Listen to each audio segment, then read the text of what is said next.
ఒకప్పుడు రత్నగిరి అనే చిన్న గ్రామం ఉండేది. ఆ గ్రామంలో ప్రజలు చాలా కష్టపడి పనిచేస్తూ జీవించేవారు. కానీ వాళ్ళు సంతోషంగా ఉండలేకపోయారు.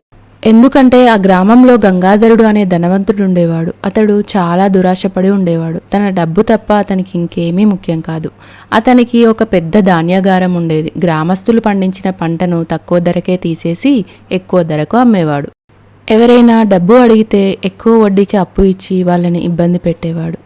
ఒక సంవత్సరం గ్రామంలో పెద్ద కరువు వచ్చింది. వర్షాలు పడలేదు, పంటలు పండలేదు. ప్రజలు ఆకలితో ఉండేవారు. కానీ గంగాధరుడి ధాన్యాగారం ధాన్యంతో నిండిపోయి ఉండేది. అయినా అతను ఎవ్వరికీ ఇవ్వలేదు.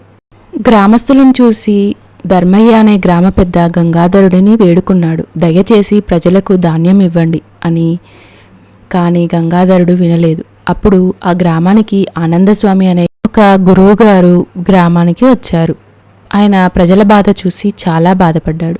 గంగాధరుడి దగ్గరికి వెళ్ళి శాంతంగా బోధించాడు. డబ్బు శాశ్వతం కాదు. మనం చనిపోయినప్పుడు డబ్బు మనతో రాదు. మానవత్వమే నిజమైన ధనం అని చెప్పాడు. గంగాధరుడు నవ్వి, నాకు పుణ్యం వద్దు, ఏమి వద్దు, డబ్బే చాలు అని చెప్పాడు. కొన్ని రోజుల తర్వాత గంగాధరుడికి తీవ్రమైన జ్వరం వచ్చింది. ఎంతమంది వైద్యులకు చూపించినా ఆరోగ్యం మెరుగు కాలేదు. అతన్ని చూసేందుకు ఎవ్వరూ రాలేదు. అతను ఒంటరిగా ఉండిపోయాడు.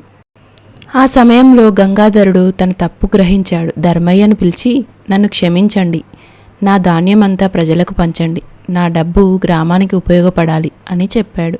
ధర్మయ్య అందరికీ ధాన్యాన్ని ధనాన్ని పంచిపెట్టాడు. ప్రజలు సంతోషించారు.